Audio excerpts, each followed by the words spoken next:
वो हटाई लागत सरजी से पिटवाई जवन मांगे जवन मांगे तवन दे न करो लागी रे आँख माई तोहरा के एकर धोए लागी अरे रो रो के पैना से लेना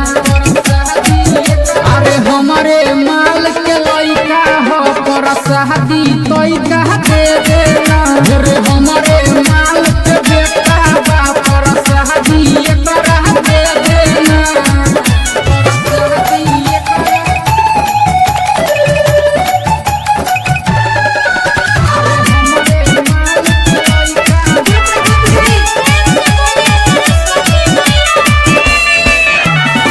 कबेरी खाके दोबारा मांगे पहले बाजूता पंडाल पूरा धाने राहुल कन्हैया से नहीं लगाता राजू पसंदी से जोड़ा पटाखा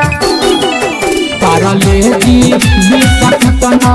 चकले कमानता पारले जी विसकतना चकले कमानता खाए खातिर तोहरा